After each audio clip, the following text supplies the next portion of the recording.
Martyrs have a particularly special place in our faith tradition.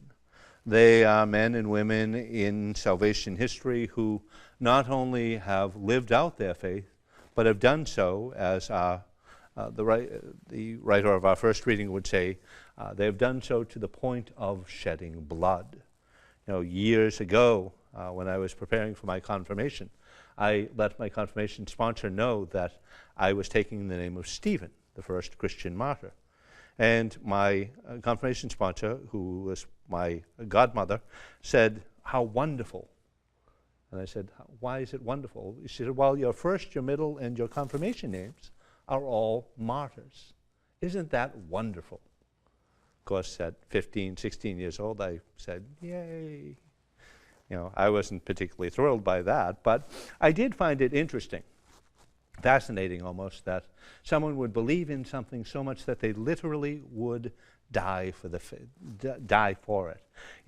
They would, we often hear people say that phrase, in fact, "Oh, I die for a good cup of coffee," or "I die for, a good slice of pizza," I die to see that movie or to see that concert, And we mean it figuratively, of course.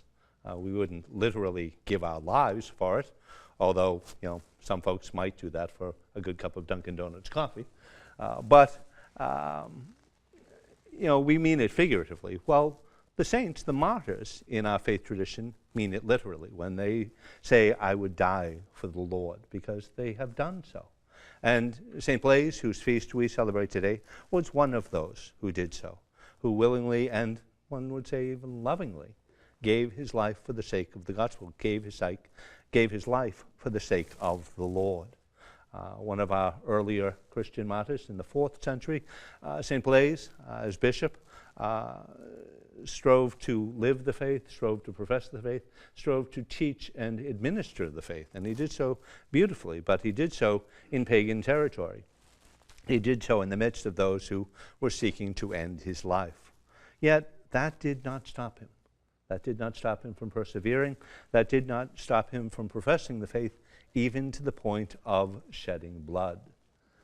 St. Blaise is a wonderful example of faith. He is probably known as much in fable as he is in fact, as with many of the Christian martyrs, the early Christian martyrs. Not a lot is known about Blaise, and he stands before us as one shrouded as much in story as he does in history. In fact, the reason why we do the blessing of the throats on this feast of St. Blaise, which we will do a general blessing of the throats at the end of our Mass today, we do so because of a story that is told of a young boy who was choking on a fishbone. And his mother pleaded with Blaise to pray for the boy, to cure the boy, to heal the boy.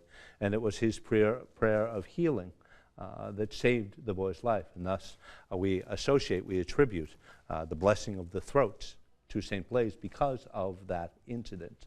Now, whether that incident was true or not really doesn't matter much. What matters is the fact that Blaise was willing to extend himself in love in this moment, and ultimately for the faith, for the Lord. And the question I put before us today is this: are we ready? Would we be willing to die for the Lord? Literally die for the Lord, literally shed our blood. There are many in our faith communities, many in our families, maybe we ourselves, who oftentimes live what is referred to as a dry or a white martyrdom. We die to self. We are all called, in fact, to live that type of martyrdom, to die to self so that Christ might live in us. But even to this day, there are men and women in our faith community, in our universal church, who literally give their lives for the sake of the gospel, that profess their faith to the point of shedding blood. May we, in a way, unite ourselves to them. May we, through the intercession of St. Blaise, bishop and martyr, come to recognize that no matter what our state in life, no matter how secure we are in our lives and in our faith, may we be willing to die to self so that Christ might live in us.